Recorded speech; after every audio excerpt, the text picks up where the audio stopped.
अब यानी 2022 का विधानसभा चुनाव अगले साल है और उससे पहले योगी आदित्यनाथ फुल फॉर्म में चल रहे हैं। आखिरकार जनता के मन में जो भी सवाल है उन तमाम सवालों के जवाब देंगे। आपके दिल में जो सवाल है उन तमाम सवालों के जवाब देंगे आज उत्तर प्रदेश के मुख्यमंत्री योगी आदित्यनाथ जी। योगी जी, आपका अभिनंदन है न्यूज 18 नेटवर्क पर। धन्यवाद जी। सबसे पहले तो चुनाव में अब लगभग 6 महीने बचे हैं। लगभग सभी पार्टियां चुनावी मोड में हैं। पिछले दिनों हमने देखा कि आप भी दिल्ली आए और दिल्ली के लोग भी लखनऊ आए। मान लिया जाए अब योगी आदित्यनाथ पूरी तरह से या फिर योगी आदित्यनाथ और बीजेपी पूरी तरह से चुनावी मोड में आ चुकी है। देखिए, चुनाव हमारे लिए एक साधन है, साध्य नहीं। लोक कल्याण के मार्ग पर जाने का और जनता के बीच अपने शासन की योजनाओं को पहुंचाने का है। देश के अंदर भारतीय जनता पार्टी एकमात्र राजनीतिक दल है जी, जिस दल ने, चाहे वह कोरोना के दौरान या कोरोना के पहले भी, प्रधानमंत्री मोदी जी के नेतृत्व में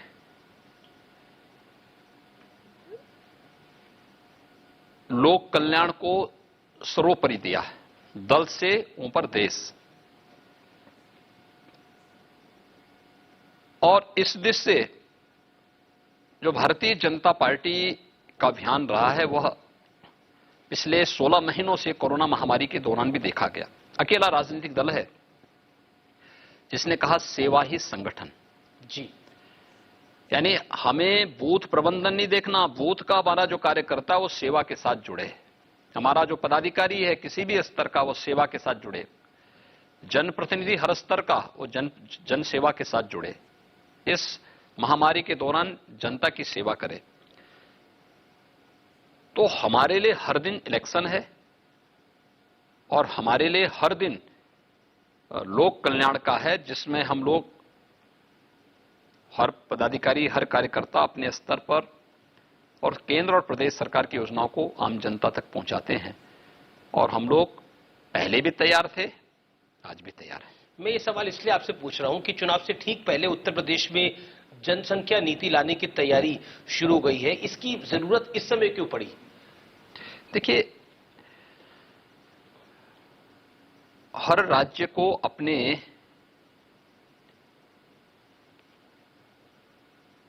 फ्यूचर के कार्यक्रम तय करने पड़ते हैं, भविष्य की कार्य योजना तय करनी पड़ती है। 2016 में यूनाइटेड नेशन ने दुनिया के सभी देशों से एक अपेक्षा की थी कि सतत विकास के लक्ष्यों को प्राप्त करने के लिए, यानी सस्टेनेबल डेवलपमेंट गोल्स को अचीव करने के लिए 16 गोल्स तय किए थे, जिसमें गरीबी का सर्वथा उन्मूलन हो, हर एक व्यक्ति को शिक्षा मिल सके, हर एक व्यक्ति को बेहतर स्वास्थ्य की सुविधा मिल सके, नौजवानों को रोजगार की सुविधा मिल सके, जल संसाधन का बेहतर उपयोग हो सके, स्किल डेवलपमेंट के मुद्दे को लेकर, पर्यावरण के संरक्षण को लेकर, इन सभी मुद्दों को लेकर के वो क्या था। और अकेले उत्तर प्रदेश एक ऐसी विधानसभा है जिसने सस्टेनेबल डेवलपमेंट गोल्स पर एक डिबेट कराई थी और डिबेट 36 घंटे तक अनवरत चली थी।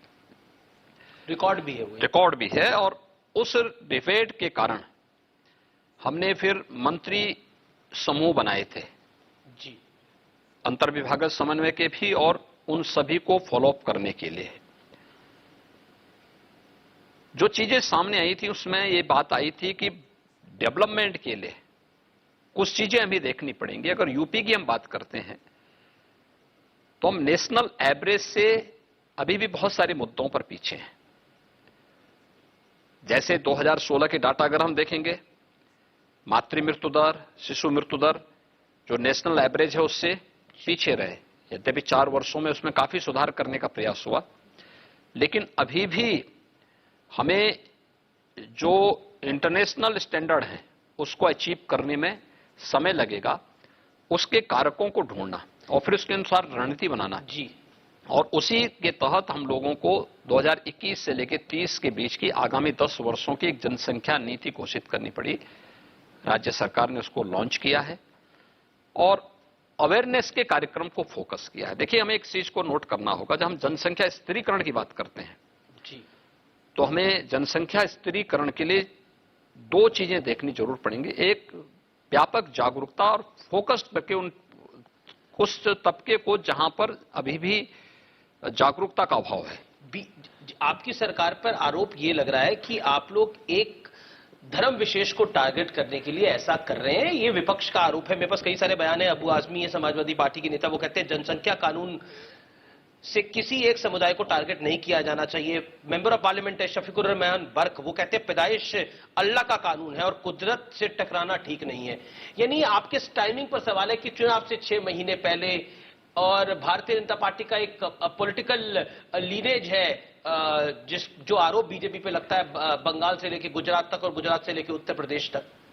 देखिए, हर एक मुद्दे को जी, जो व्यापक लोक कल्याण का हो, राष्ट्र कल्याण का हो, उसको राजनीतिक चश्मे से नहीं देखा जाना चाहिए। इसके पीछे व्यापक जनहित है, एक एक बच्चे का, एक एक मां की सुरक्षा का और अंततः प्रदेश और देश की समृद्धि और विकास के पथ पर अग्रसर करने का उसके पीछे का भाव है। हम लोगों ने भी उसको उसी भाव के साथ रखा है। मैंने कहा ना, पहली देखिए, दोनों चीजें हैं जी। देखिए, जो लोग जनसंख्या मिशन मोड में बढ़ा रहे हैं जी, क्योंकि हमने उसका एक पक्ष ये भी रखा है कि व्यापक जागरूकता, अवेयरनेस के भाव में अगर कहीं पर इस प्रकार की स्थिति है तो उन लोगों को जागरूक किया जाना चाहिए, बताया जाना चाहिए कि ये शिशु मृत्यु दर इसलिए हो रही है कि 2 बच्चों के बीच में गैप कम होगा तो स्वाभाविक रूप से वे कमजोर होंगे, कुपोषित होंगे, उनके स्वास्थ्य के साथ साथ उनके स्वयं के जीवन के लिए खतरनाक भी हो सकता है। ये तो अब मां के साथ भी हो सकता है। मैं साइंटिफिक रीजन, हमारी जो पॉलिसी है पूरी साइंटिफिक रीजन पर लॉजिक दिया जा रहा है।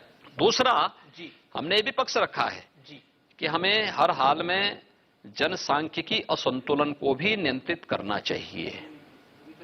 देखिए, रिचेज डेमोग्राफी एक सच्चाई है और हमें उस सच्चाई से कभी भी अपने को दूर नहीं करना चाहिए। हम पॉलिटिकल कारणों से सच्चाई को विस्मृत कर दें, ये धोखा होगा समाज के साथ भी और देश के साथ भी। टाइमिंग को लेकर मैं आपसे कोई टाइमिंग नहीं, टाइमिंग को लेकर सवाल है। भाई हम चुनाव से 6 महीने पहले, भाई 21 से 30 के बीच में घोषित कर रहे हैं जी, तो मैं इसको लेकर के 17 में थोड़े आता है, 18 में थोड़े आता है। हमने तो 18 में सस्टेनेबल डेवलपमेंट गोल्स पर अपने विधानमंडल में चर्चा कराई थी। जो ये लोग आरोप कर रहे हैं, इनकी पार्टियों ने उस समय विधानमंडल का वॉकआउट किया था। सपा ने, बसपा ने, कांग्रेस ने, इन सभी लोगों ने वॉकआउट कर दिया था। जी, ये लोग सदन ही में नहीं आए बहस में। यानी गरीबी का उन्मूलन होना चाहिए, ये इनके एजेंडे का हिस्सा नहीं।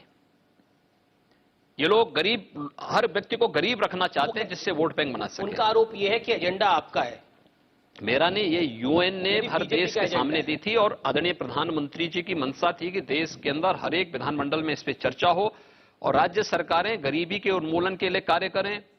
इसीलिए आपने देखो, अगर पिछले 7 वर्षों के अंदर केंद्र सरकार ने जितनी योजनाएं बनाई, फोकस्ड योजनाएं थी, पीएम आवास योजना, जनधन की योजना, स्वच्छ भारत मिशन की योजना, हर घर नल की योजना, उज्ज्वला योजना, या ये जितनी भी योजनाएं हैं, सभी योजनाओं को देखें। हर योजना के पीछे हर व्यक्ति के जीवन में खुशहाली लाने और उनकी समृद्धि का उसके पीछे का उद्देश्य है। उसको अगर आप राजनीतिक एजेंडे से देखते हैं तो मुझे लगता है कि उन गरीबों के साथ अन्याय कर रहे हैं जिनको इन योजनाओं का लाभ मिल रहा है। पूर्व विदेश मंत्री हैं, उत्तर प्रदेश के नागरिक हैं, सलमान खुर्शीद, वो तो बहुत बड़ा बोल गए। वो कहते हैं कि ऐसा अगर कानून लाना है तो भारतीय जनता पार्टी के नेता, भारतीय जनता पार्टी के मंत्रियों को ये बताना चाहिए कि उनके, हालांकि विवादित बयान है ये, कि उनको घोषणा करनी चाहिए कि कितने वैध बच्चे हैं, कितने अवैध बच्चे हैं, घोषणा कर दें, उसके बाद कानून ले आए आप लोग। देखिए, जो उनका बयान आया है जी, ये परंपरा और संस्कृति कांग्रेस के अंदर ज्यादा फिट बैठती है, क्योंकि उनके संस्कारों में रंगे हैं तो स्वाभाविक रूप से जिस संस्कार में रंगे होंगे उसी की भाषा बोलेंगे भी। भारतीय जनता पार्टी ने पहले ये बात की है कि दल से ऊपर देश, जब देश के ऊपर संकट होगा हम देश के हितों के लिए कार्य करेंगे। तो ये पॉलिसी आएगी और पॉलिसी हम लॉन्च कर चुके हैं, ये पॉलिसी कानून, मतलब इसको कानून का जामा पहनाया देखिए, जाएगा। अभी इसका ड्राफ्ट विधि आयोग बना रहा है, जब आएगा फिर पब्लिक डोमेन में जाएगा, पब्लिक डोमेन में उसके कमेंट लोगों के मांगे जाएंगे। आपको लगता है ये चर्चा पॉलिसी पूरे देश में भी आनी चाहिए? मैं क्या कह रहा हूं, देखिए हर एक जगह से इसकी आवाज उठ रही है और जी, स्वास्थ्य विभाग के स्तर पर पूरे देश के अंदर इस पर कार्य हो रहा है। मैं बढ़ता हूं आगे। हाल ही में यूपी के ब्लॉक प्रमुख के चुनाव हुए। भारतीय जनता पार्टी को बड़ी जीत मिली वहां पर। 825 में से बीजेपी को 648 सीटों पर जीत मिली है। समाजवादी पार्टी को हालांकि 99 सीटों पर जीत मिली है। क्या आप इसको मानते हैं ये 2022 से पहले का ट्रेलर है? क्योंकि हमने 2019 के लोकसभा चुनाव में देखा, एक बीजेपी ने बड़ी जीत हासिल करी, यहां पर सपा बसपा का गठबंधन था, प्रधानमंत्री नरेंद्र मोदी का चेहरा था, आपका चेहरा था। उसके बाद हमने देखा कि उपचुनाव हुए, वहां पर जीत हासिल हुई।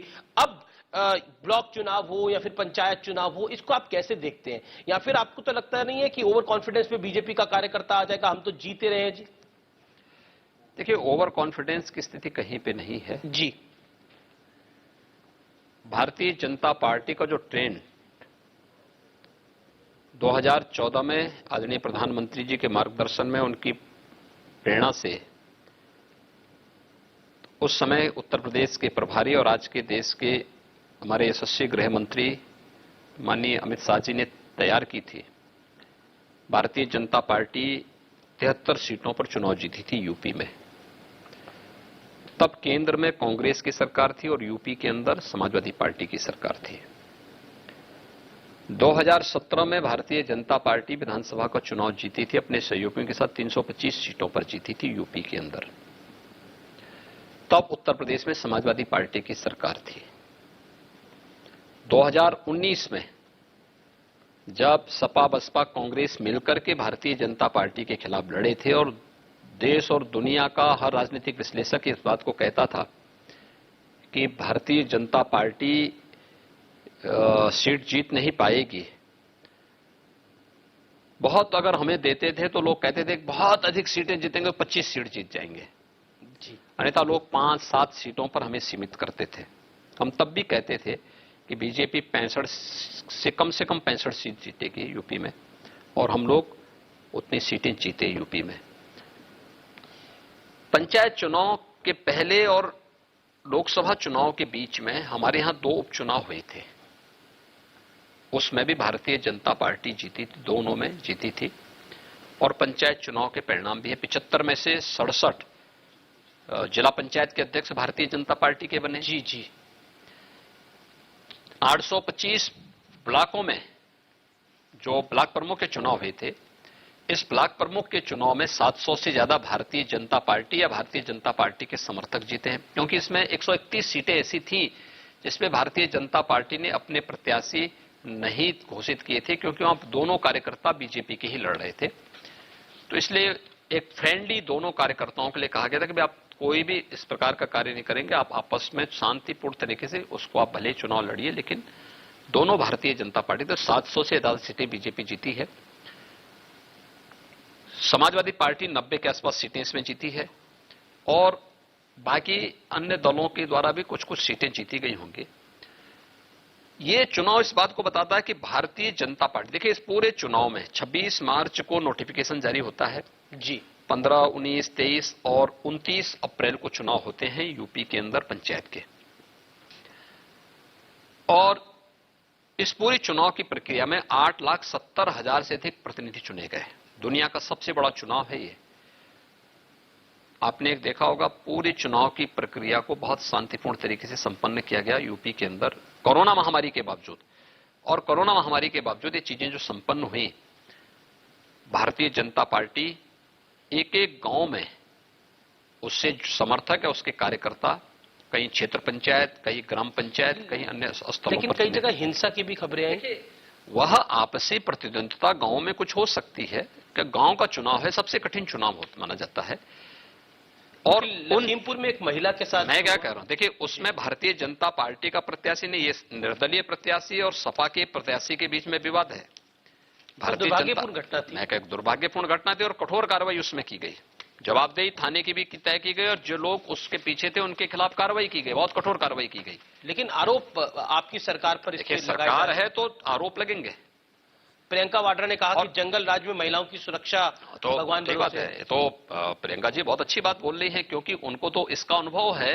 इन्हीं की पार्टी में तंदूर कांड हुआ था ना, महिलाओं के साथ किस प्रकार का व्यवहार कांग्रेस करती थी और क्या इनकी संवेदना उनके साथ रहती थी, क्या ये भूल गई उस बात को? और हमने कठोरतम कार्रवाई की इस मामले में। कोई भी अराजकता फैलाने की छूट किसी को नहीं दी जाएगी, कहीं भी नहीं। अगर अपराध के मुद्दे पर जीरो टॉलरेंस की नीति के तहत सरकार कार्य कर रही है, तो पहले दिन जिस बात को हमने कहा था वो हमने आगे भी निभाया है और आगे भी इस चीज को हर एक उस पर हम लोग इस चीज को करेंगे। प्रदेश के अंदर 24 करोड़ जनता को सुरक्षा देना हमारा दायित्व है। राज्य सरकार अपने इस दायित्व का पूरी ईमानदारी के साथ, पूरी निर्भीकता के साथ निर्वहन करेगी। पंचायत चुनाव हुए, 75 जिला पंचायत अध्यक्ष जो बने उसमें से 67 पे बीजेपी को जीत मिली और 21 जिला पंचायत अध्यक्ष तो निर्विरोध जीते गए। लेकिन अखिलेश यादव कहते हैं कि देखिए ये डीएम और एसपी के बल पे चुनाव जीता गया है, बीजेपी गुंडागर्दी से चुनाव को जीत रही है, लोकतंत्र की धज्जियां उड़ाकर योगी जी लड्डू खा रहे हैं। देखिए, मुझे एक बात बताइए जी, समाजवादी पार्टी 5 सीटों पर जीती है जी, ये 5 सीटें कौन सी हैं? इटावा, इनका प्रत्याशी निर्विरोध जीता है। आखिर जनता ने जब चुनाव किया था तब सांसद हमारा जीता था, 2 विधायक हमारे जीते थे। दूसरी बलिया, बलिया में हमारे 4 सांसद हैं, 2 लोकसभा के, 2 राज्यसभा के। हमारे 5 विधायक और 2 मंत्री भी हैं। अगर हमें प्रशासन का दुरुपयोग करना होता तो बलिया में भी हो जाता, इटावा में भी हो जाता। एटा में सांसद भी हमारा है, 4 विधायक भी हमारे हैं, भारतीय जनता पार्टी हारी। बागपत में 4 विधायक बीजेपी के हैं और एमपी भी बीजेपी का है। अगर हमें प्रशासन का दुरुपयोग करना होता तो वहां भी हो सकता था। देखिए, ये हार की बौखलाहट है, अपनी पैरों के नीचे की खिसकी हुई जमीन सपा को दिखाई नहीं दे रही है। लोग भूले नहीं हैं प्रदेश के दंगों को, इनके लोगों की गुंडागिर्दी को लोग भूले नहीं हैं। और जो लोग यहां पे सत्ता प्रतिष्ठानों को बपोती मानते थे, लूट खसोट का अड्डा बना देते थे, उसको कोई भूला नहीं है। इसलिए इस बात को लेकर के उनको बुरा लगना स्वाभाविक है, क्योंकि बीजेपी से कार्यकर्ता तो पहले एक ही परिवार के सब बनते थे। आपकी सरकार पर या फिर पूरे देश पे बीजेपी पे यह आरोप लगता है कि जो इनके साथ नहीं होता उसको डरा कर साथ कर लेते। देखिए, हम किसी को डरा के साथ, अब देखिए, मैं आपको एक एग्जांपल देता हूं। मध्य प्रदेश में आपकी सरकार, बीजेपी की सरकार तो नहीं थी, लेकिन उसके बाद ज्योतिरादित्य सिंधिया आपके साथ आ गए, उसके बाद वो सरकार बन गई। देखिए, तो इसी तरह का आपने पंचायत में कर दिया। अगर लोग वहां संतुष्ट नहीं थे कांग्रेस से और वो बीजेपी में आए हैं तो क्या बुरा है भाई? ये कांग्रेस सरकार का दायित्व बनता था कि वे अपने लोगों को संतुष्ट करके लेके चलें, उनको मना करके चलें, टीम वर्क करें। जब रिमोट कहीं और जगह से संचालित होगा तो ऐसी दुर्गति होनी है, और कांग्रेस शासित राज्यों का यही दुर्भाग्य है। कौन सा ऐसा राज्य मुझे बताइए कि मध्य प्रदेश की बात, राजस्थान में क्या हो रहा है, पंजाब में क्या हो रहा है, ये सब क्या है? तो बीजेपी को क्यों दोषी ठहरे? अपने घर को देखो ना। मैं 2022 के चुनाव के एजेंडे की बात करता हूं। योगी आदित्यनाथ, क्योंकि अब 6 महीने चुनाव में बचे हैं, तो योगी जी आपका मुख्य एजेंडा चुनाव में क्या रहने वाला है? देखिए, सबसे पहली बात तो मैं बहुत स्पष्टता के साथ कहता हूं कि 2022 का मैंडेट बीजेपी के पक्ष में होगा और भारतीय जनता पार्टी भारी बहुमत के साथ प्रदेश के अंदर सरकार बनाएगी। दूसरा, हमने जिन क्षेत्रों में काम किया है, जी, देखिए, गांव भी, गरीब भी, किसान भी, नौजवान भी, महिलाएं भी और समाज के अलग अलग तबके के लोग ये किसी राजनीतिक दल के और किसी सरकार के एजेंडे के हिस्से हो सकते हैं, ये 2014 के बाद देश ने देखा है। इन सभी उपलब्धियों के साथ साथ उत्तर प्रदेश के परसेप्शन को चेंज करके, जो बेहतर कानून व्यवस्था का राज लेकर के प्रदेश के नागरिक के मन में सुरक्षा का एक बहुत जागृत किया है। आप याद करिए, एवरेज हर चौथे पांचवें दिन एक दंगा होता था यूपी में सपा समाजवादी पार्टी सरकार के समय, और पिछले यानी 4.25 वर्ष हो चुके हैं हमारी सरकार को, एक भी दंगा नहीं हुआ है। आप कह रहे कानून व्यवस्था आपका बड़ा मुद्दा रहेगा। चलिए, मैं एक अगले इंपॉर्टेंट पॉइंट पे आता है। पिछले दिनों हमने देखा कि एक आम आदमी पार्टी के नेता भी अखिलेश यादव से मिले। अब हो सकता है आम आदमी पार्टी और अखिलेश यादव का गठबंधन हो जाए, तो इसको आप कैसे देखते हैं? देखिए, हर दल को अपना गठबंधन करने का अधिकार है, कौन रोक रहा है? चुनौती के रूप में देखते हैं?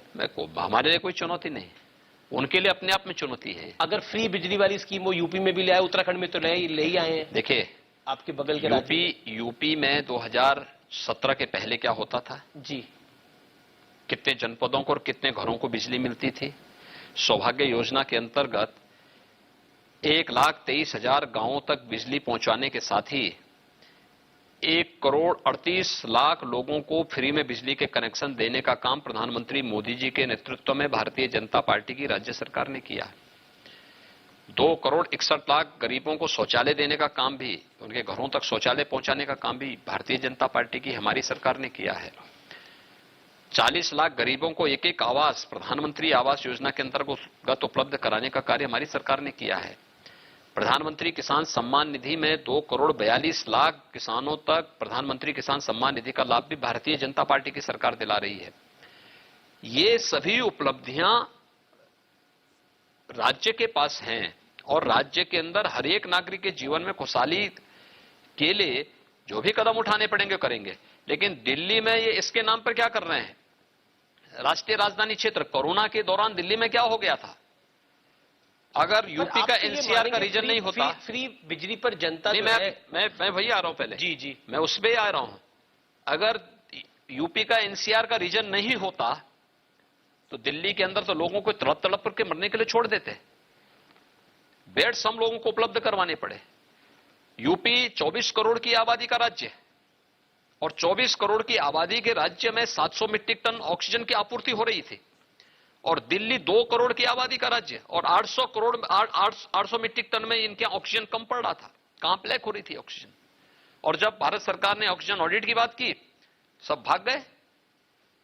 आज इनके सारे घोटाले सामने आ रहे हैं। देखिए, जनता के हित के लिए जो भी कदम उठाने पड़ेंगे, भारतीय जनता पार्टी की केंद्र और राज्य सरकार उस प्रकार का कदम उठा रही है।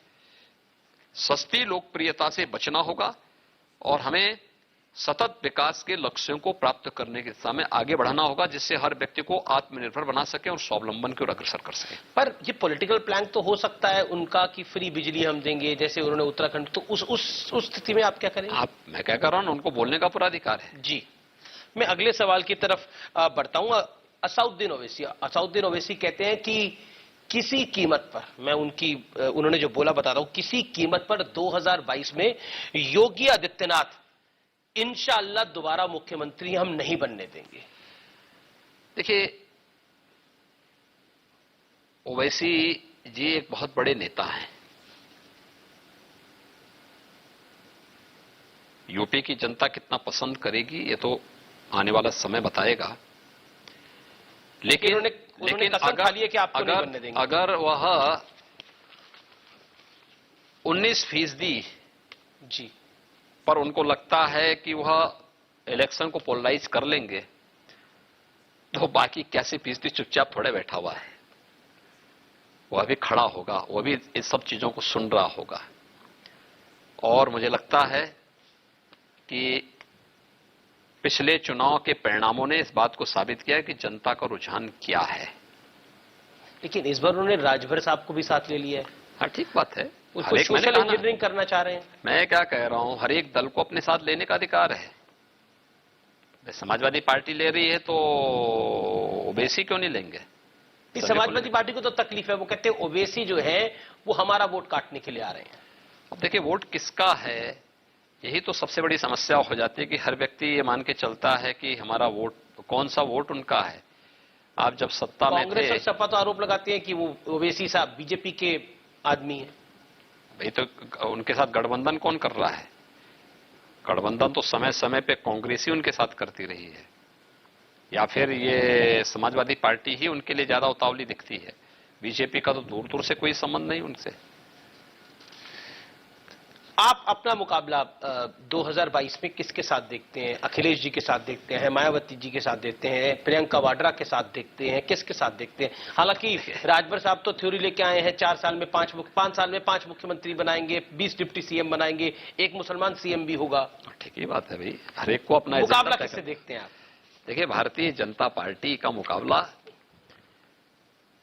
देखिए अपने पुराने रिकॉर्ड को आगे बढ़ाने के लिए बीजेपी से ही होगा कि बीजेपी पिछले रिकॉर्ड को तोड़ करके उससे बेहतर सीटें कैसे जीत सकती है।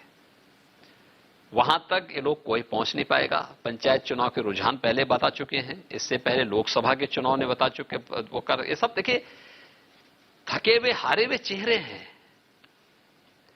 ये लोग पहले ही हिम्मत हार चुके हैं, इसलिए अनर्गल कुछ भी बोल दो।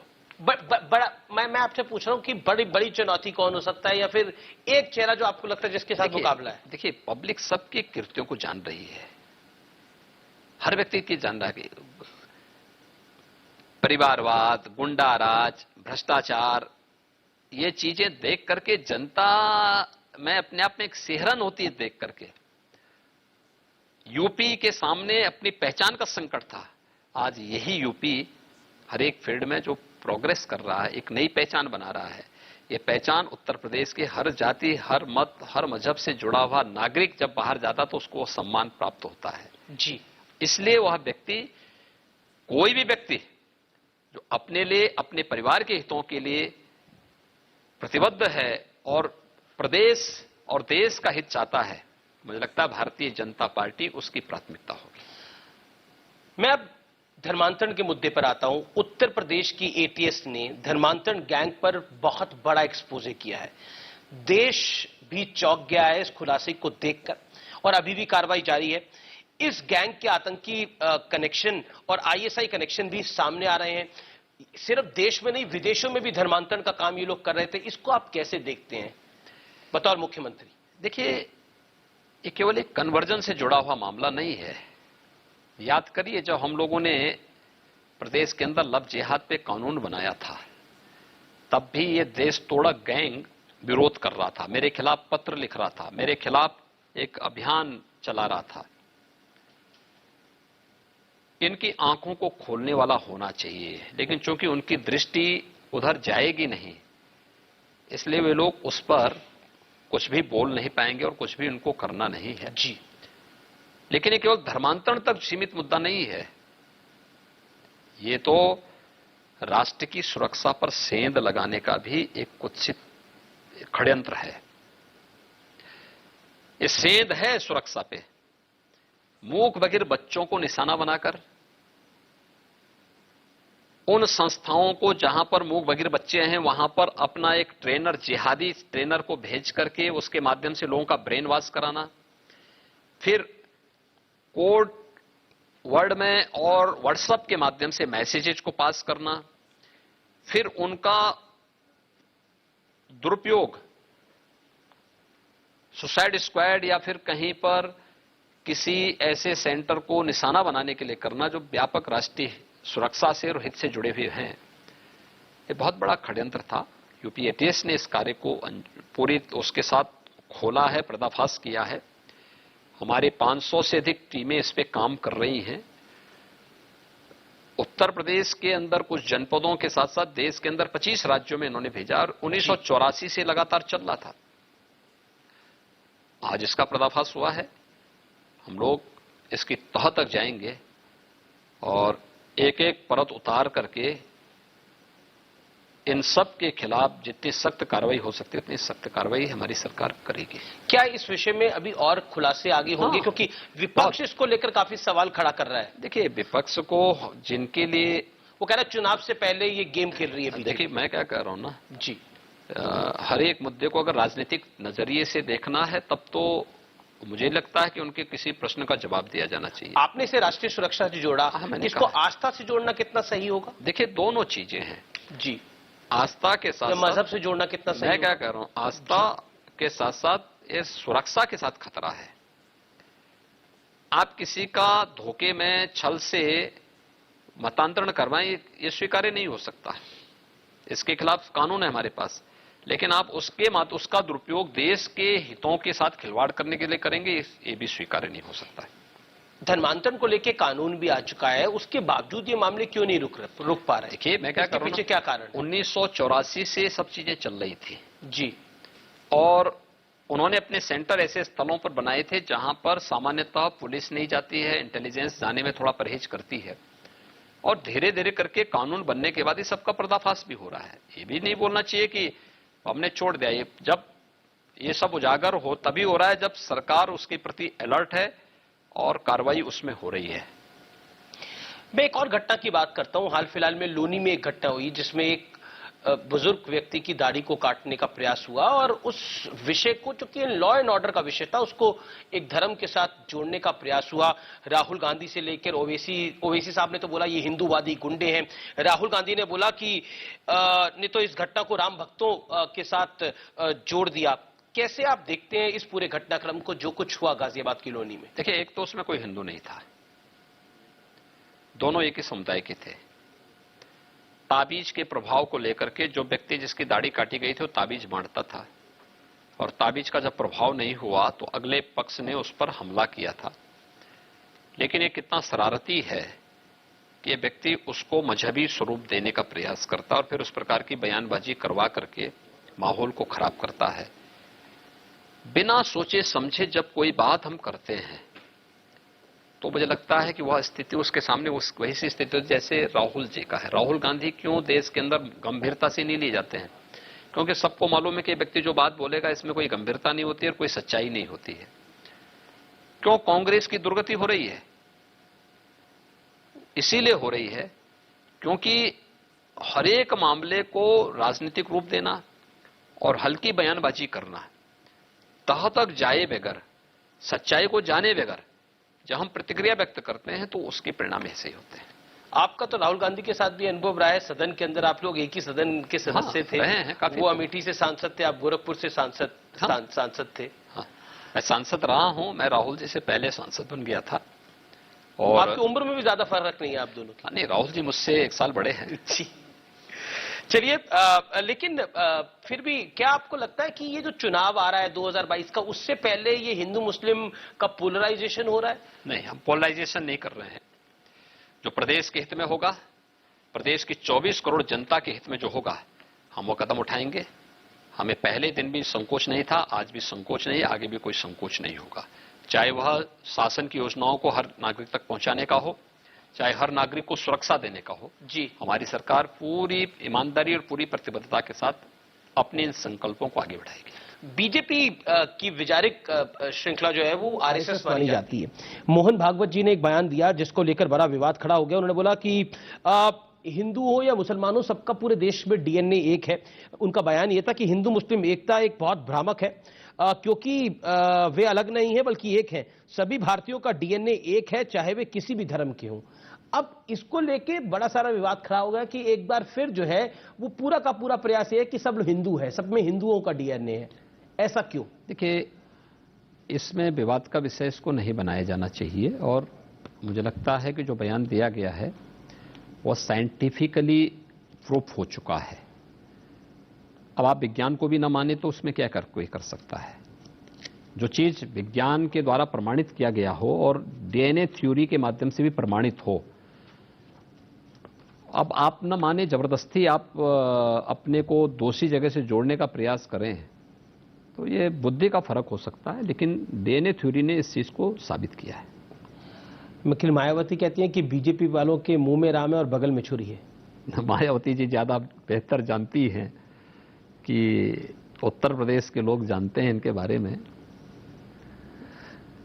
चलिए, अगला सवाल कांवड़ यात्रा को लेकर है। लाखों शिव भक्त बड़ी दुविधा में है कि इस बार कांवड़ यात्रा होगी या फिर नहीं होगी। हालांकि उत्तराखंड सरकार भी इसको लेकर असमंजस में है। यूपी सरकार का क्या कहना है इस विषय के ऊपर, क्योंकि कोरोना की थर्ड वेव का भी बड़ा खतरा है। देखिए, हर एक व्यक्ति की जान महत्वपूर्ण है जी, और हर एक व्यक्ति को जो है सतर्कता बचाव करना होगा अपना। ये महामारी है, ये चेहरा देख करके नहीं आती है, जाति मत और मजहब देख के भी नहीं आती है। महामारी में जितना कोई व्यक्ति बचाव कर पाएगा, वही सतर्कता उसे इस महामारी से बचा पाएगी। हम आभारी हैं आदरणीय प्रधानमंत्री जी के, जिन्होंने देश के अंदर वैक्सीन उपलब्ध कराया, फ्री में वैक्सीन कराया जा रहा है। लेकिन फिर भी हमें सतर्कता बरतनी पड़ेगी और उत्तर प्रदेश ने इसके बारे में बैठक कर ली है और हमने बहुत स्पष्ट कहा है कि एक कावड़ संघों के साथ संवाद बनाना, और कावड़ संघों के साथ संवाद बना करके जिन लोगों के संकल्प हैं हम उनको रोकेंगे नहीं। कावड़ यात्रा पे कोई बैन नहीं लगाने जा रहे हैं, लेकिन प्रोटोकॉल का पालन करने का, उनके साथ संवाद बनाकर के संख्या सीमित करने का, और जितनी कम संख्या हो सकती उतनी कम संख्या में लोग जाएंगे तो हम प्रोटोकॉल का भी पालन करवा पाएंगे, उनके लिए सुविधा भी दे पाएंगे। लेकिन हम किसी चीज को बैन नहीं करेंगे, हम हर प्रकार की सुविधा भी देंगे और सुरक्षा भी देंगे। एक सवाल इस पे जरूर खड़ा होगा कि कांवड़ यात्रा को आप बैन नहीं कर रहे, लेकिन आप कह रहे हैं कि सीमित दायरे में शिव भक्त जो है वो आ सकते हैं और अपनी आस्था का निर्वहन कर सकते हैं। लेकिन पॉइंट ये है कि जब तीसरी वेव का खतरा है, प्रधानमंत्री ने भी अपनी जो नई कैबिनेट ली उसमें भी उस बात को रखा जो सोर्सेज से खबर आई। क्या आपको लगता नहीं है कि यात्रा रोक दें तो ज्यादा बेहतर होगा? देखिए, जैसा एक्सपर्ट्स मानते हैं, हम लोग, देखिए जैसा डॉक्टर्स मानते हैं। देखिए, मैं क्या कह रहा हूं ना, ये चीज तब भी हो रही थी जब हम प्रयागराज में माघ मेला कर रहे थे, और माघ मेला में हमने सावधानी बरती। माघ मेला में हर दिन 20 लाख लोग प्रयागराज में रहते थे और 1.5 महीने तक रहे।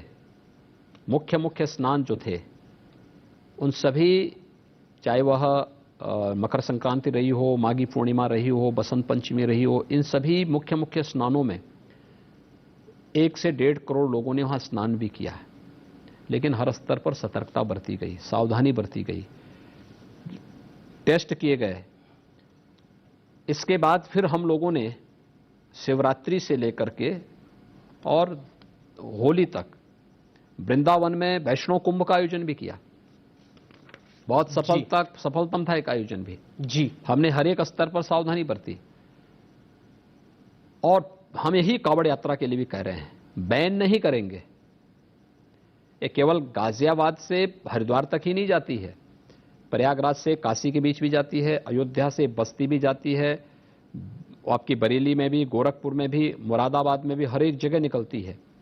हम सुरक्षा भी देंगे, लेकिन हमारा निचले स्तर पर संवाद भी है, और लोगों से बोला जा रहा है, कावड़ संघों से, कि आप सीमित संख्या में जाएंगे, ज्यादा नहीं, कम संख्या में लोग जाएंगे। और हर एक जगह होता है, बाराबंकी में भी होता है, लखनऊ, बाराबंकी, सभी जगह होता है। किसान आंदोलन पर मैं आता हूं। राकेश टिकैत जो है वो कह रहे हैं कि अब मैं यूपी का दौरा करूंगा और 1 अगस्त से मैं यूपी समेत कई राज्यों में अपना आंदोलन तेज करूंगा। इसको आप कैसे लेते हैं? हालांकि अब 7 महीने से ज्यादा हो गए, लगभग 8 महीने हो गए, ये आंदोलन खत्म नहीं हुआ है। देखिए, संवाद समस्या का समाधान होता है जी। भारत सरकार ने संवाद के सारे तरीके अपनाए, हर एक स्तर पर संतुष्ट करने का प्रयास किया है। लेकिन जब किसान एजेंडे का हिस्सा न हो और हम किसान की कंधे पर बंदूक रख करके सरकार पर साधने का प्रयास करें और उसके पीछे विदेशी पैसा लगाने का के पैसे उसके पीछे लगे हुए हों, तो इस प्रकार की स्थिति आती है। मुझे लगता है कि किसान संगठनों को, या किसान जो नेता हैं, आंदोलन का काफी कमजोर हो चुका है। भारत सरकार ने उनको ऑफर किया हुआ है, उन्हें भारत सरकार के साथ संवाद बनाना चाहिए, और मुझे लगता है कि एक संवाद से समस्या का समाधान निकालना चाहिए। अन्यथा किसानों की खुशहाली के लिए जो कार्य पिछले 7 वर्षों के अंदर हुए हैं, प्रधानमंत्री किसान सम्मान निधि का हो, प्रधानमंत्री कृषि सिंचाई योजना का हो, एमएसपी का हो, लागत का 1.5 गुना से अधिक दाम किसान को देने का हो, या प्रधानमंत्री किसान सम्मान निधि का, या फिर किसान को यह व्यवस्था देना, जो 3 कानून के विरोध की बात हो रही है, अब उसमें मैं बहुत चर्चा नहीं करना चाहूंगा, लेकिन जब भारत सरकार इन सभी मुद्दों पर एक एक पॉइंट पे चर्चा करने को तैयार है और एक एक मुद्दे का समाधान करना चाहती है तो महज जिद के लिए आप व्यवस्था को बाधित नहीं कर सकते। पर 2022 के चुनाव के मद्देनजर, क्योंकि पश्चिमी उत्तर प्रदेश से राकेश टिकैत आते हैं, क्या आपको लगता है इसका एक असर होगा और आप लोगों को नुकसान देखना पड़ सकता है? मैं क्या कह रहा हूं, देखिए सवाल नफा नुकसान, तो सपा का, कांग्रेस का, सबका मैं क्या कह रहा हूं, बिना जो है नफा नुकसान की चिंता किए बगैर सरकार कार्य कर रही है। जी, हमने किसान आंदोलन के बीच में ही पंचायत चुनाव भी किए हैं। पश्चिमी उत्तर प्रदेश में बागपत को छोड़ दें तो सभी सीटें भारतीय जनता पार्टी जीती है। गाजियाबाद हम जीते हैं, नोएडा हम जीते हैं, हापुड़ हम जीते हैं, मेरठ हम जीते हैं, बुलंदशहर भाजपा जीती है। तो ग्राउंड पे आपके लिए समर्थन है? मुजफ्फरनगर, शामली, बिजनौर, मुरादाबाद, अलीगढ़, कासगंज, हाथरस, मथुरा, आगरा, ये सब सीटें बीजेपी जीती है। आप किस समर्थन की बात करते हैं? जनता के द्वारा चुने गए जनप्रतिनिधियों को और इस जनादेश का आप सम्मान नहीं करना चाहते? इस जनादेश का भी सम्मान होना चाहिए। मैं अब आगे बढ़ता हूं और कोविड को लेकर बात करते हैं। कोविड की दूसरी लहर का प्रकोप पूरे देश ने देखा है, कोई राज्य ऐसा नहीं है जो इससे अछूता रह गया हो। उत्तर प्रदेश में भी हमें काफी स्थिति देखने को मिली कि कोरोना के केसेस कितने लाखों पहुंच गए। आरोप भी आपकी सरकार पे बड़े सारे लगे कि सरकार की व्यवस्था ठीक नहीं थी, और अखिलेश यादव ने तो यहां तक कहा कि सरकार दिखी ही नहीं। प्रियंका वाड्रा ने बोला कि रामनामी चादरें छीनी गई। क्या कहना चाहते हैं अब, क्योंकि इस विषय को काफी समय हो चुका है, इस पर काफी राजनीति भी हुई है और काफी आरोप भी आप पर लगाए गए हैं। देखिए, बोलिए। आरोप अगर सही हो तो सरकार उन चीजों का जवाब भी दे और उस का परिमार्जन भी करे। जी, जब आरोप राजनीति से प्रेरित हो, पूर्वाग्रही हो, तो उसका कोई जवाब नहीं दिया जाना चाहिए। प्रदेश के अंदर फर्स्ट वेव हो या सेकंड वेव, पहले तो पूरे देश के अंदर कोरोना का मुकाबला आदरणीय प्रधानमंत्री जी के नेतृत्व में अच्छे ढंग से प्रबंधन करने का प्रयास हुआ। जी, हमें एक चीज देखना पड़ेगा, इस सदी की इस महामारी है, महामारी में संसाधन कम पड़ ही जाते हैं, लेकिन स्थिति को इन्होंने पैनिक बनाया है। विपक्ष ने, कुछ जिम्मेदार संस्थाओं ने हाहाकार मचाने का, भ्रम की स्थिति पैदा करने का। आखिर यही वैक्सीन जो आज सुरक्षा कवच दे रहा है, इसके बारे में समाजवादी पार्टी के मुखिया के बयान क्या आए थे, कांग्रेस नेताओं के बयान क्या आए थे? कितना गैर जिम्मेदाराना बयान था। जो लोग वैक्सीन नहीं लिए इनके कारण और उनकी दुखद मौत कोरोना से हुई है, क्या उसके लिए माफी मांगेंगे? क्या उसके बारे में लोग माफी मांगेंगे जनता से? और फ्री वैक्सीनेशन है। यूपी देश के अंदर आबादी का सबसे बड़ा राज्य है। जी, कोरोना प्रबंधन यूपी का एक मॉडल बना है। 24 करोड़ की आबादी का राज्य। अगर मैं आज की बात करूं, उत्तर प्रदेश में 100 से कम केस आए हैं। आज 3 जिले ऐसे हैं जहां कोरोना मुक्त हो चुके हैं और कुल एक्टिव केस की संख्या 1500 के आसपास है।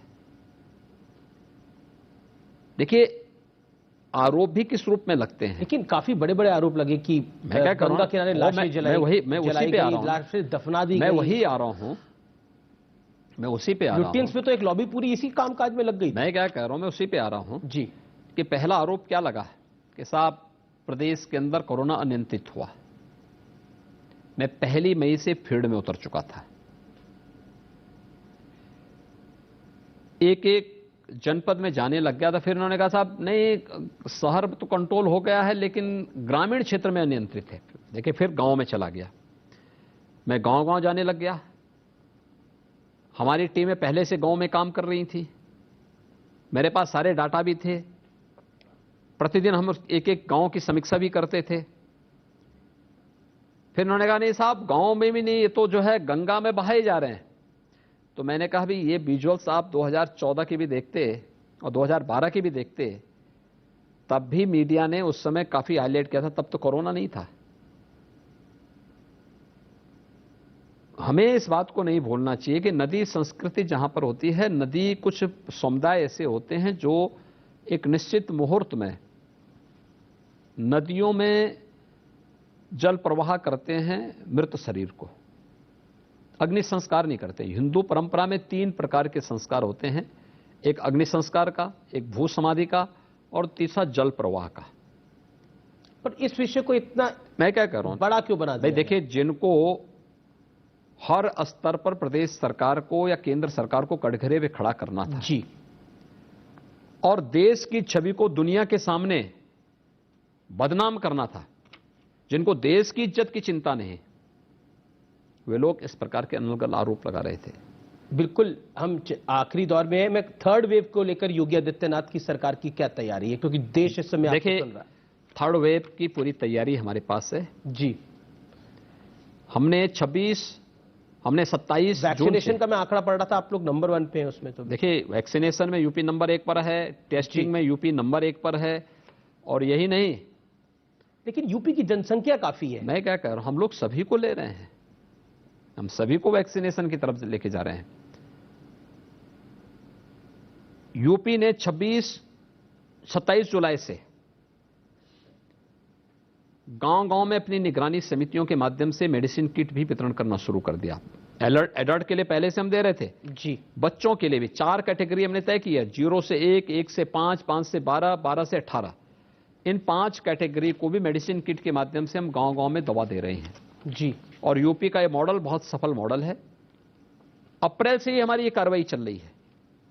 दूसरा, हर मेडिकल कॉलेज में 100 बेड का पीडियाट्रिक आईसीयू और डिस्ट्रिक्ट हॉस्पिटल में 25 से 30 बेड का आईसीयू, पीडियाट्रिक आईसीयू, और कुछ सीएससी को हर जनपद में 4 सीएससी हम लोगों ने लिए हैं, जहां पर हम लोग मिनी पीको का निर्माण कर रहे हैं जी।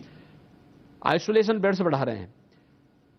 541 इस समय प्रदेश के अंदर ऑक्सीजन प्लांट लग रहे हैं, जिसमें से 151 लग चुके हैं, जिसमें पीएम केयर्स ने हमें बहुत मदद की, और बाकी राज्य सरकार के स्तर पर हम लोग लगा रहे हैं। पर वैक्सीनेशन का नंबर में आप नंबर 1 है, लेकिन जनसंख्या के हिसाब से, मेरा पॉइंट ये है कि जनसंख्या के हिसाब से क्या आपको लगता है कि जो एक टारगेट है उसको 2021 के दिसंबर तक अचीव कर लिया जाएगा? देखिए वैक्सीन की उपलब्धता, जो वैक्सीन उपलब्ध कराने वाली कंपनियां हैं, ये वैक्सीन अगर उपलब्ध करा देंगे तो हम आज के दिन पे 20 लाख वैक्सीन पर डे देने की क्षमता रखते हैं। ठीक, और हम लोग दिसंबर तक इस लक्ष्य को पूरा कर लेंगे। मैं बढ़ता हूं आगे। नरेंद्र मोदी कैबिनेट में विस्तार हुआ, जिसमें 15 मंत्री उत्तर प्रदेश से आए। 2022 की तैयारी मान सकते हैं इसको? देखिए हम आभारी हैं आदरणीय प्रधानमंत्री जी के कि उत्तर प्रदेश की आबादी के हिसाब से उत्तर प्रदेश को केंद्रीय कैबिनेट में इतने बड़े पैमाने पर प्रतिनिधित्व मिला है। पहले कार्यकाल में मिला, दूसरे कार्यकाल में भी ये उत्तर प्रदेश को इतना बड़ा प्रतिनिधित्व मिला है, और हर क्षेत्र को और सामाजिक संतुलन को भी उसमें देखने का प्रयास हुआ है। इस सभी लोगों को वहां पे प्रतिनिधित्व मिला है। 2022 की तैयारी उत्तर प्रदेश में है और हम लोग उत्तर प्रदेश में पूर्ण बहुमत के साथ सरकार बनाएंगे। तो अगला सवाल मेरा यह बनता है कि मोदी जी की कैबिनेट का विस्तार तो हो गया, तो योगी जी की कैबिनेट का विस्तार अब होगा नहीं होगा 2022 से पहले? देखिए मुझे लगता है कि आपके पास ज्यादा पुख्ता जानकारी होगी और आप मुझे उस जानकारी को शेयर कर लेंगे तो मैं उसको आगे लेके चलता हूं। जी चलिए, मेरे पास कैसे जानकारी होगी? जानकारी तो आप देंगे, कैबिनेट आपकी है। लेकिन मैं बढ़ता हूं आगे। अगला मेरा सवाल है कि एटीएस, यूपी एटीएस ने अलकायदा के खिलाफ एक बड़ा एक्शन किया है। लखनऊ के ककोरी से अलकायदा के 2 आतंकियों को गिरफ्तार किया गया है। सीरियल ब्लास्ट की साजिश ये लोग रच रहे थे और इनके टारगेट पे 2 बड़े नेता भी थे। अब वो कौन नेता थे? एक आंकलन है जिसमें प्रधानमंत्री मोदी और आप टारगेट पे हो सकते हो। क्या कहना चाहते हैं आप? देखिए, उत्तर प्रदेश में किसी भी प्रकार की आतंकी गतिविधियों को या यहाँ के नागरिकों की सुरक्षा के साथ खिलवाड़ करने वाली किसी भी प्रकार की गतिविधि को स्वीकार नहीं किया जाएगा। कोई करेगा तो उसको उसका खामियाजा भुगतना पड़ेगा। हमारी संस्थाएं पूरी तरह अलर्ट हैं, कार्य कर रही हैं और ऐसे तत्वों का मुंहतोड़ जवाब देने के लिए हर प्रकार से तैयार भी हैं। एक दूसरा जी, जो भी तो साहसिक प्रयास करेगा तो उसको उसकी कीमत और उसका अंजाम भी भुगतने के लिए तैयार रहना होगा। एटीएस की इस कार्रवाई के बाद अखिलेश यादव जी का बयान आया। उन्होंने बोला कि भारतीय जनता पार्टी की सरकार और उत्तर प्रदेश पुलिस पर मुझे बिल्कुल भी भरोसा नहीं है। देखिए, व्यक्ति वक्तव्य देता अपने संस्कारों के अनुरूप देता है। ये समाजवादी पार्टी का कैरेक्टर है। 2012 में इन्होंने सत्ता में आने के बाद आतंकी घटनाओं में लिप्त आतंकवादियों के मुकदमे भी वापस लेने के प्रयास किए थे। तो हम धन्यवाद देंगे तत्कालीन हाईकोर्ट को कि उन्होंने उसको स्टे किया था। अन्यथा वे आतंकवादी बाहर आते तो उत्तर प्रदेश के अंदर क्या स्थिति होती। ये तो सुरक्षा के साथ खिलवाड़ करने वाले लोग हैं। दुर्भाग्य है, राजनीति का चोला पहन करके। पर आतंकवाद को लेकर राजनीति हो रही है, क्या इस पर आप क्या कहना चाहते हैं? दुर्भाग्यपूर्ण है और मुझे लगता है कि बम किसी की जाति मत मजहब नहीं देखता। जो प्रेशर, इससे पहले हमने बाटला हाउस में ऐसा देखा था। प्रेशर कुकर बम जो मिले हैं कल जी, अगर वे कहीं फटते तो कोई निर्दोषी चपेटे में आता है और कोई निर्दोष, उसका कोई जाति, कोई मत और कोई मजहब नहीं होता है। और वह जो निर्दोष उसकी चपेट में आता तो क्या उसकी कीमत या उस परिवार में उन लोगों को वापस लाने का काम समाजवादी पार्टी और श्री अखिलेश यादव जी लाते क्या? इनके पास कोई जवाब नहीं होगा। लोग जनता के विश्वास के साथ और जनता के जीवन के साथ खिलवाड़ करने वाले लोग हैं। जब सत्ता मिली थी तब दंगा करवाते थे, प्रदेश के संसाधनों में लूट करवाते थे, आतंकवादियों के मुकदमों को वापस लेते थे, अपराधियों को सत्ता अपराधियों की सरपरस्त बन करके उनके सामने गिरवी रख दी गई थी। उत्तर प्रदेश में आज भारतीय जनता पार्टी की सरकार है। ऐसा कुछ भी नहीं होने दिया गया है और न होने दिया जाएगा। ये हम लोग प्रदेशवासियों को आश्वस्त करते हैं और इस बात को मानिए, हम लोग हैं, राज्य में हर व्यक्ति को बहुत सुरक्षित माहौल में रहना चाहिए। मैं बढ़ता हूं आगे। और माफियाओं और योगी आदित्यनाथ का 36 का आंकड़ा है, ऐसा क्यों है? देखिए, जिसका प्रदेश के विकास और प्रदेश की समृद्धि में, प्रदेश के नागरिकों की खुशहाली और प्रदेश की समृद्धि में से 36 का आंकड़ा है, उससे मेरा 36 का आंकड़ा होगा। मेरा किसी से व्यक्तिगत, किसी से जातिगत, किसी से अन्य कोई दुश्मनी नहीं है और मेरी किसी से दुश्मनी भी होगी क्यों। लेकिन पर आरोप आप पर यह है कि माफियाओं के बहाने आप विपक्ष के नेताओं को टारगेट कर लेते हैं। देखिए, माफियाओं के बहाने पर किसी नेता को नहीं टारगेट किया गया है। ये पेशेवर अपराधी और माफिया हैं जिन्होंने इलीगल तरीके से किया है। आप अनुमान करिए 1200-1400 करोड़ रुपए की संपत्ति अब तक हम इनकी जब्त कर चुके हैं और लगातार ये कार्रवाई चल रही है। देखिए, एक संदेश भी है, अवैध संपत्ति अर्जित करोगे तो उसमें बुलडोजर भी चलेगा और जब्त भी होगी, वो कोई भी हो। एक तस्वीर बड़ी वायरल हो रही है मुख्तार अंसारी की। मैं आप ही से पूछ लेता हूं कितनी सही है, कितनी गलत है। पहली फोटो में तो वो बड़े हट्टे कट्टे दिख रहे हैं, मूछें एकदम तनी हुई हैं, एकदम बाल ठीक है। दूसरी फोटो में दाढ़ी बड़ी हुई है और मूछें उनकी नीचे हैं। तो मतलब अब मुख्तार अंसारी का जेल में ये हाल है, वो सही है बात? मैं फोटो देखता नहीं इस प्रकार के। अरे, हम देखेंगे महापुरुषों का, देखेंगे देवी देवताओं का फोटो देखेंगे, वायरल हो रहा है सोशल मीडिया पे। माफिया का फोटो क्यों देखें? लेकिन जिसके जैसे कृत्य होंगे, जैसी करनी वैसी भरनी। और आप पे आरोप है कि मुख्तार अंसारी को आप अपनी जिद के लिए पंजाब से यूपी विजिट लाए। देखिए, मैं किसी जिद के नाते किसी को नहीं लाया हूं जी। कानून के दायरे में हर अपराधी को आना चाहिए और किसी नेता को और किसी पार्टी को यह अधिकार नहीं कि किसी माफिया को संरक्षण देकर के उसका सरपरस्त बने। कांग्रेस को इसका जवाब देना होगा कि इस माफिया को 2 वर्ष से अधिक समय तक पंजाब की जेलों में रख करके वहां सुविधाएं क्यों उपलब्ध करा रहे थे। यूपी में आप कांग्रेस की हैसियत क्या देखते हैं योगी जी? देखिए, 0 + 0 हमेशा 0 होता है और मुझे लगता है कि कांग्रेस की यही हैसियत है। जी, राम मंदिर को लेकर जो विवाद हुआ अभी खासतौर पर, और विपक्ष ने इस पर काफी हमला बोला, चाहे वो कांग्रेस पार्टी हो, चाहे वो बाकी अन्य दल हो, क्या कहना चाहते हैं आप इसमें?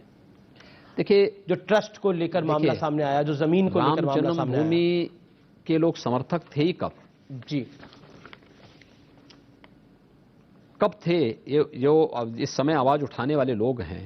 वो कह रहे इस बार आप बीजेपी अब चंदे में गड़बड़ मैं क्या कह रहा हूं, मैं पूछना चाहता हूं, ट्रस्ट चंदे में गड़बड़ कर, मैं क्या कह रहा हूं? जी। देखिए, पहली बात तो ये है कि ये सभी लोग अयोध्या में राम जन्मभूमि मंदिर निर्माण के समर्थक कब थे? इन्होंने तो भगवान राम और भगवान कृष्ण के अस्तित्व पर भी प्रश्न खड़ा किया था। जी, तो आस्था के साथ खिलवाड़ करने वाले लोग हैं।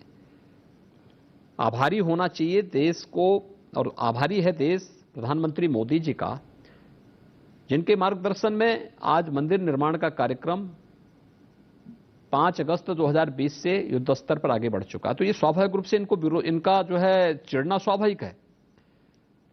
ट्रस्ट इस पूरे मामले को संचालित कर रहा है, सरकार उसमें नहीं है, और ट्रस्ट के पदाधिकारियों ने स्थिति स्पष्ट कर दी है। मुझे लगता है उसके बाद कुछ भी नहीं बचता है। केवल आरोप के लिए आरोप लगाना और आस्था के साथ खिलवाड़ करना, मुझे लगता है विपक्ष को आस्था के साथ खिलवाड़ करने की प्रवृत्ति से बचना चाहिए। मंदिर का पहला जिसे कहते हैं प्रारंभिक जो रूपरेखा है, वो कब तक तैयार हो जाएगी? 2021 के आखिर तक या 2022 तक? देखिए, अभी चल रहा है, काम चल रहा है जी, काम अभी तेजी के साथ बढ़ रहा है, और मुझे लगता है कि तेजी के साथ काम चलते हुए जो एक निर्धारित समय सीमा, उस निर्धारित समय सीमा के अंदर उसको आगे बढ़े। आखिरी 2 सवाल Yogi ji, uniform civil code की जरूरत है क्या आपको लगता है? देखिए, समय आने पर जो भी आवश्यकता होगी सरकार उसके अनुसार निर्णय भी ले लेगी। क्योंकि पिछले दिनों दिल्ली हाई कोर्ट ने कहा, इसलिए मैं सवाल मुझे लगता है कि यूपी के उसमें पार्टी नहीं है। जी, लेकिन क्या आपको लगता है जरूरत है? देखिए, मैंने कहा ना, जो आवश्यकता होगी उसके अनुरूप, समय के अनुरूप कानून भी बन जाएगा। जी, बंगाल में चुनाव हुआ, बीजेपी ने पूरी ताकत झोंकी, आप भी गए, अमित भाई भी थे वहां पर, प्रधानमंत्री भी गए, लेकिन नतीजे अनुकूल नहीं आए। कहां चूक हुई और क्या उस तरह की चूक उत्तर प्रदेश में नहीं होगी? इसके बाद बंगाल के बाद उत्तर प्रदेश का बड़ा चुनाव। आप कैसे इस बात को मान सकते हैं कि बंगाल में भाजपा की चूक हुई है? भारतीय जनता पार्टी 3 से 77 सीटें पा गई है। जी, तो इतनी बढ़ोतरी बीजेपी की हुई है, पर लक्ष्य तो सरकार बनाने का था। चूक उन लोगों की है जिनका वजूद वहां था, सफाया हो गया है। बीजेपी एक संभावना है बंगाल के अंदर, पर आपका लक्ष्य तो सरकार बनाने का था। मैं क्या कह रहा हूं जी, देखिए, राजनीति में हम संभावनाओं के साथ साथ हर एक परिस्थिति को फेस करने के तैयार रहते हैं, लेकिन ये मान लेना कि भारतीय जनता पार्टी 3 से 77 में गई है, एक संभावना बनी, एक विश्वास जगा है भारतीय जनता पार्टी में बंगाल के अंदर।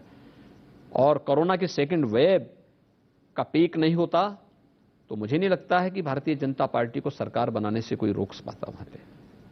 जी, योगी जी, मैंने सोशल मीडिया पे ऐलान किया था कि मैं आपका साक्षात्कार करने के लिए आ रहा हूं, तो बहुत सारे सवाल आए।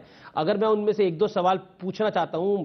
एक कानपुर से किसी ने सवाल पूछा आपके लिए, मेरा पीसीआर मुझे बता रहा है।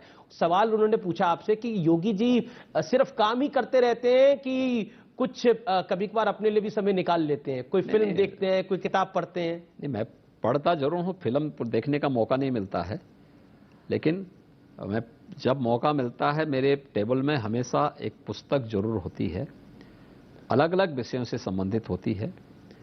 यूपी की इकोनॉमी से संबंधित होती है, यूपी की समाज व्यवस्था से संबंधित भी होती है, अध्यात्म से संबंधित भी होती है, सामाजिक जीवन से संबंधित भी होती है, और हर एक पक्ष से जुड़ी हुई उस पुस्तकों को भी मैं जरूर देखता हूं। योगी जी, आखिरी सवाल, 2022 का चुनाव योगी आदित्यनाथ के लिए कितनी बड़ी, जिसे कहते हैं, परीक्षा होगी? देखिए, 2022 में भारतीय जनता पार्टी उत्तर प्रदेश के अंदर पूर्ण बहुमत की सरकार बनाएगी, 2017 के इतिहास को दोहराएगी, इसमें किसी को कोई संदेह नहीं हो। आपके लिए भी बड़ी परीक्षा है ये? मैंने कहा ना, हमारा हर दिन परीक्षा है जी, और हमेशा हम उसके लिए तैयार हैं। बहुत बहुत शुक्रिया योगी जी, आपने समय दिया न्यूज़ 18 को और खुल के हर विषय पर बात रखी। तो ये थे योगी आदित्यनाथ, जिन्होंने हर विषय पर जो आपके दिल में मुझे लगता है सवाल होंगे, आज तमाम सवालों के जवाब न्यूज़ 18 के माध्यम से योगी आदित्यनाथ ने दिए हैं। आप देखते रहिए न्यूज़ 18। नमस्कार। धन्यवाद जी।